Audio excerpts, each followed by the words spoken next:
We're going on assignment with the Voice of America. How has it been like covering the event? And I have a list right here in front of me of all the journalists who were beaten. Times get tough. I make the call because I'm on the ground. The Chechen. Gabe Joslow, VOA News, Mogadishu.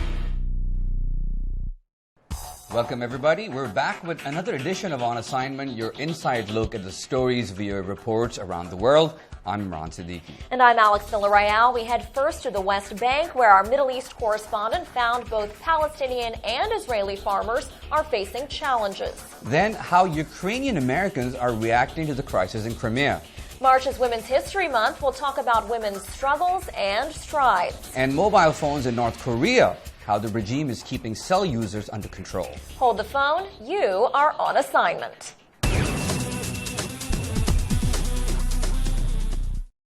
Unrest in Ukraine has brought attention in the United States to communities of Ukrainian-Americans.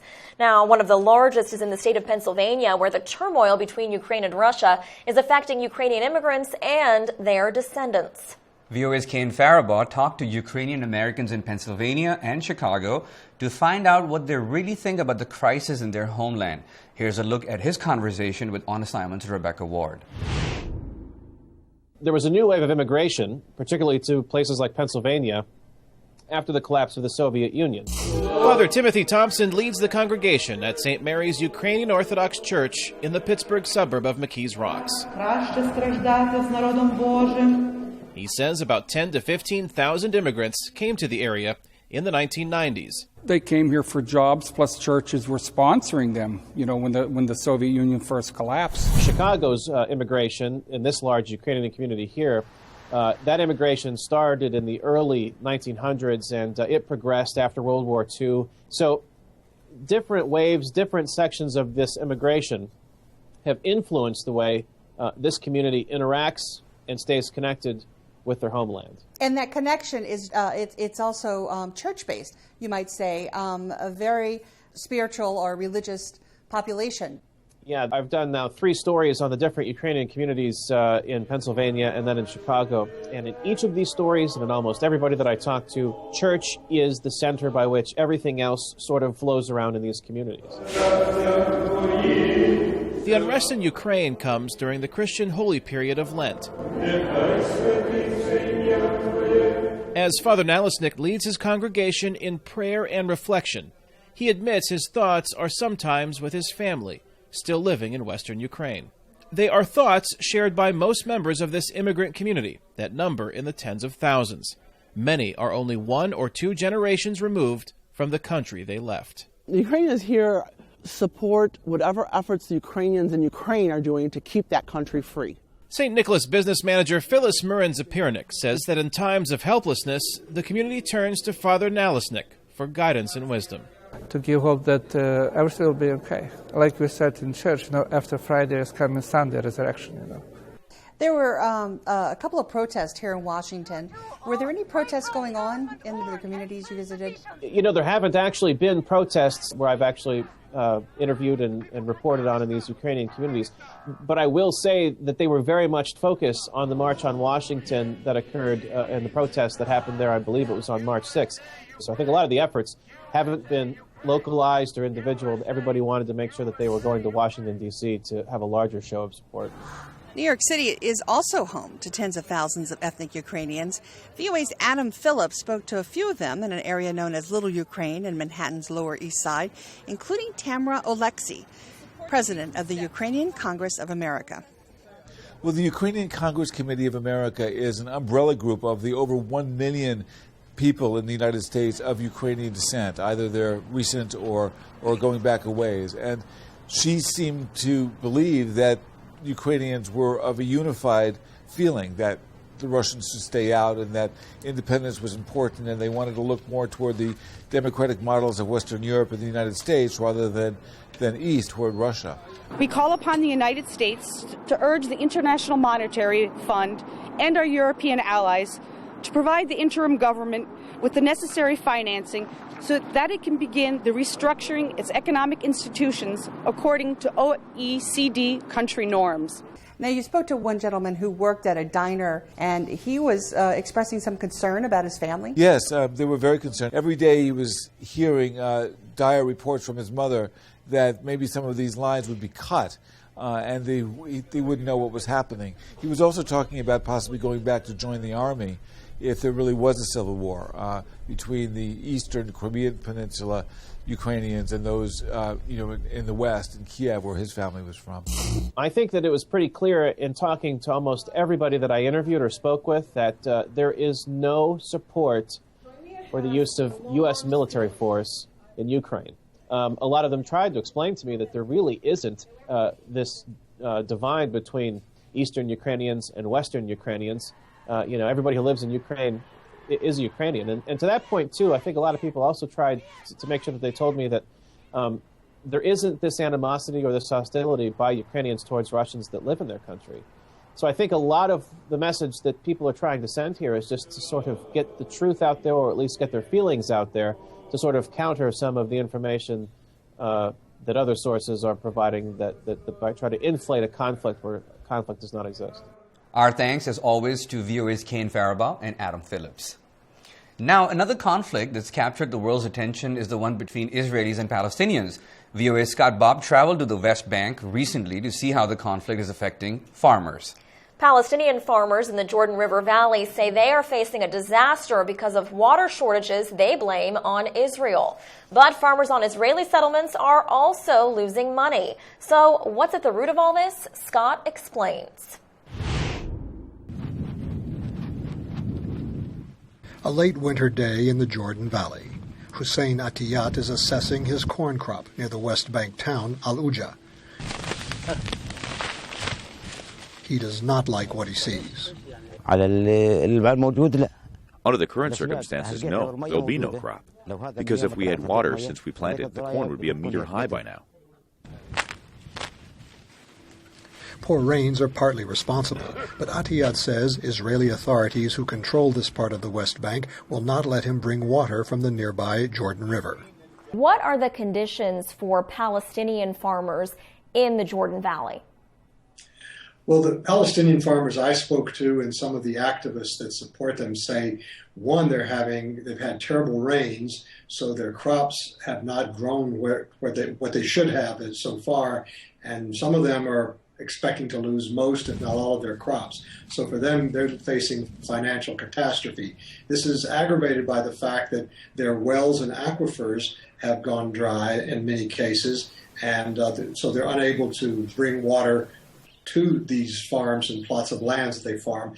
They complain that the Israeli security forces, because this is an Israeli security zone in this part of the West Bank, are keeping them from accessing water in the Jordan River and even accessing their wells sometimes. And then they also complain that, and this has not been proven, that in some cases water is being diverted from their aquifers in order to irrigate the farms of nearby Israeli settlers. Was there a distinct difference that was apparent to you between the farming communities of both sides? Well, yes, the Israeli farms did look better managed, better. The crops were growing very well. There's irrigation, this drip irrigation that they've specialized. What they complain about is, and what's threatening them, is the boycott of products made by Israelis in the West Bank territories, the Palestinian territories. This boycott, which is especially strong in Western Europe lately, has affected their revenues, because even though they're able to sell their produce elsewhere, namely in Eastern Europe, they're getting much lower prices for it, and in some cases are not breaking even. Are there any issues among the Palestinians who decide to work for Israeli settlements and the Palestinians who are trying to farm in their own land? I've talked to Palestinians who do both, and I sense no resentment among anyone. It's basically understanding. People say, look, if I couldn't find a job because of the Israeli occupation, quote unquote, they would say, well, I might have to go to work on an Israeli farm myself. And so there's no stigma, at least in what they tell you officially, attached to that. We've seen a flurry of efforts recently coming from the United States, specifically U.S. Secretary of State John Kerry, to try to get the two sides to talk and to reach agreement and to try to negotiate peace. How likely is it that we'll see Kerry succeed in this? Well, most people I talk to on both sides say the odds are very, very slim that this will succeed. The actual purpose of the current round is to just get the two sides to agree to talk.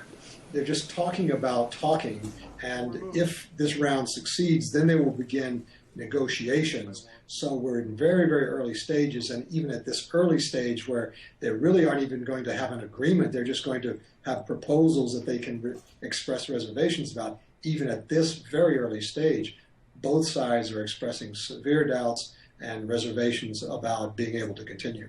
What's the word among the Palestinians and Israelis that you spoke to in terms of what their hope is for the future?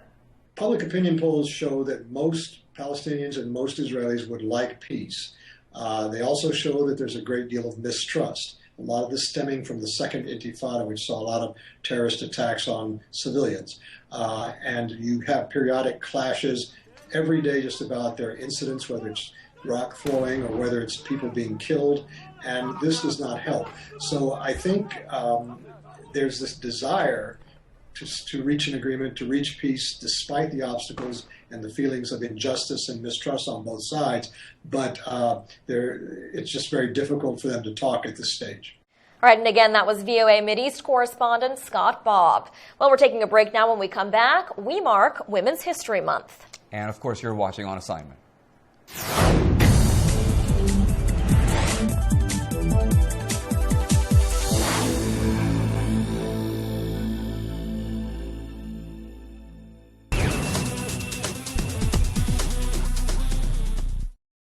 People all over the world use the month of March to honor women. In the United States, March is Women's History Month, while Europe first celebrated March 8th as International Women's Day more than a century ago. Well, we've got Frances Alonso here now, who covers women's issues for VOA. Frances, welcome. Thank you. Thank you. I wanted to talk to you about some of the stories that you've been covering recently. One involves the International Labor Organization's Special Action Program to combat forced labor. Tell us about that. Well, it's interesting that they are trying to come up with a definition of slavery. And the reason for that is that it impacts any help that they generate for women and all over the world, whether it be human trafficking, forced labor, child rights. This definition and this delineation really helps with their programs. They need to be able to define who a slave is to be able to target their programs to the right people. All right, now another important issue you covered was the painful childbirth injury known as the obstetric fistula. Now, for those viewers who don't know what a fistula is, tell us about it and why it has women's rights advocates so concerned. Well, fistula is basically a childbirth injury. And when women who are in rural areas who don't have access to health care, to obstetric care, could be in labor for hours, days. And some of these ladies may be young girls who may end up having this birth injury, and they may literally have holes that might come through the private parts of their bodies. And once they do give birth, they may be left with these holes and leaking wastes. And that impacts their lives, their day-to-day lives. They could be ostracized by their communities, and also their husbands may leave them. So they're left with no income, sometimes no medical attention, and can go decades, even from their entire childbirth years, with this obstetric fistula. Now, there is help, and there's several organizations who are on the ground trying to help these ladies and for them to not be ostracized by their communities so they can be productive members. Now, Frances, finally, on a brighter note, we wanted to touch on this kind of exciting story for women's empowerment about a new Marvel Comics series that features a different kind of superhero. Tell us about her. Yes, her name is Kamala Khan, and she's a Pakistani-American teenage Muslim superhero. Now, it's different in the sense that you have imagined women superheroes like Wonder Woman and Catwoman and several others in these very tight, form-fitting, right, uniforms, so to speak. But with this Kamala Khan, she is very modestly dressed and is concerned about teenage girl issues. So it's a very different take on an old model of entertainment, and they use that to help girls address issues in a way that's entertaining at the same time to empower them. So Marvel Comics is really moving forward with regards to empowering young girls. Right, and as a Muslim figure also, it brings in that diversity. Well, Frances, thank you so much. Great to have you on the show. Again, Frances Alonso with Voice of America English Radio. And we are going to take a break now on the other side using mobile phones in North Korea. It's not your average cell service. You're watching On Assignment.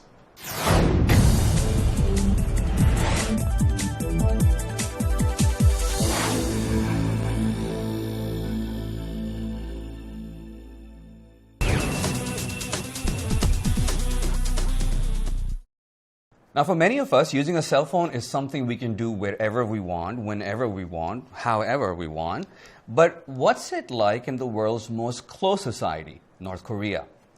VOA Korean Service reporter Yeon-ho Kim investigated that exact question.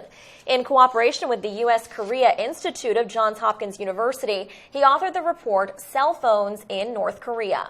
And our On Assignment's Philip Lexio sat down with him to find out what he learned.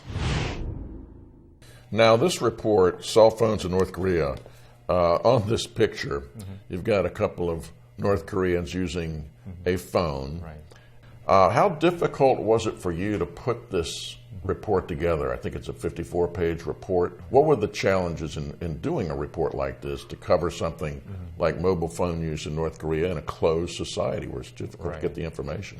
As you said, it's closed society, and we don't have much information about that, what's going on right now there. So I had to rely on my interviews with North Korean defectors who actually used the cell phone in North Korea. But it's very difficult to find those people because they should be people who relatively recently defected. And among them, again, it's not that easy to find somebody who actually used cell phone in North Korea. So that's the big challenge, and I guess that's one of the reasons that I was not able to find any, most updated references on this specific issue. So it was just starting from the scratch for me. What are people getting out of the use of these cell phones? Because there are controls. The government already decided to let people, more and more people get the cell phones, their own cell phones. So nowadays, even poor people really want to have their own to show off their wealth, if you will. I mean, it's one of the most noticeable example of conspicuous consumption in North Korea. So one of my interviewees said he is a defector who actually used the cell phone in North Korea, told me that cell phone became very so popular that if you don't have cell phone, then you really have hard time finding a girlfriend. Is that right? Yes. So there's a lot of prestige behind having a cell phone, and how badly do North Koreans want a cell phone? What do they do to get one? They sell their hard-earned crops, or even they also get some people who have their relatives settled down in South Korea, basically defectors, and getting some money from them. They have some foreign currencies, so with that money, they can afford to buy some cell phone. They're clamoring to get it, yet they are careful with what they say on the phone, right? Sure. I mean, the North Korean people, they just believe they're under surveillance all the time. So they won't say anything politically inappropriate or sensitive over the phone. Now, what about the state? What about the regime? What about Kim Jong-un? Because it's interesting that cell phone use is on the rise. This is a country of 25 million people. It's moving up to about 10% of the people using it, over 2 million. But he's getting something out of it. What is he getting out of this?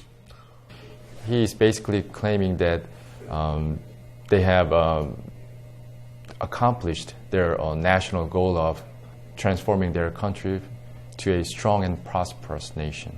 So do you think he's doing this because the state, as you mentioned in your report, is also now able to collect more revenues? Is that right? Sure. I'm not sure whether that was the most important part of their plan when they decided to introduce this mobile technology. But obviously, the government has exclusive right to sell the handsets. Well, and in your subtitle, I'll ask you, has North Korea entered the telecommunication revolution? What say you? I guess I would say the North Korean people are far away from the threshold of telecommunications revolution. But from their point of view, it's really a big cultural shock. I mean, for example, taking picture with your tiny little phone, that's amazing. That's really pleasant surprise to them. They were not actually interested in sending photos, or they're not aware of the capability of their phone, but they were really happy about taking pictures anytime, anywhere you want, and bring your cell phone to somebody who happened to have a color printer and have him print that out. That quick process was really shocking and pleasant to the people, and many people really enjoyed that service. VOA Korean service reporter Yeon-ho Kim. Now, he reports North Korean police often stop cell phone users on the street to search for what they describe as politically inappropriate content on their phones, which the police can then confiscate on the spot, and they can even send a phone user straight to prison. This is unbelievable. So crazy. Yep. Yeah. Our next story features an unusual star, the hat. The latest annual statistics reveal more than $2 billion in hat sales in the United States alone. VOA's Bernard Shushman hit the hat trail in New York City. Wearing a hat was just part of the workaday life in the 19th and early 20th centuries. Hats defined the man and the woman, no matter their status, rich or poor. That was good for the San Francisco-based Gurin Brothers Hat Company, which opened in the late 1800s.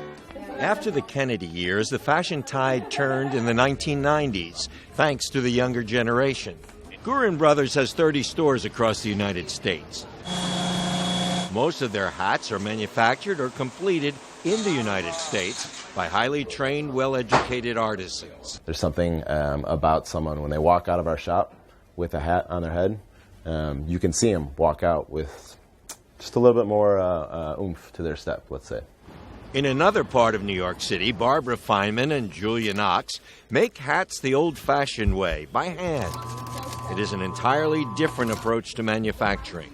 Their hats, which can cost as much as $600, are often ordered for special occasions. For Ascot in London, in England, which has very specific rules about what you're allowed to wear, and we know what the rules are. Kentucky Derby is the biggest one, because people go to the Derby and they also go to Derby parties. Feynman and Knox use a lot of antique findings in their hats. They make sure that no two hats are exactly alike. Handmade and local is the key to their success, they say. It's a secret they plan to keep under their hat. Bernard Shushman, VOA News, New York. Well, we've decided to jump in on the hat trend, and as you can see, I got my hat on. I like it. You like it? You like mine? I love it. Nice. Great. And with that, we want to take our hats off to all the team members that on assignment who make this show possible. Thank you so much, guys. Yeah, and not only our team members, but the viewers. And I'm going to go ahead and tip my hat to one of our special online viewers, right out of Vietnam, actually, Nguyen Thanh Sung. Thank you so much for watching. We really appreciate your support. And you can catch us next week. Until then, thank you so much for watching.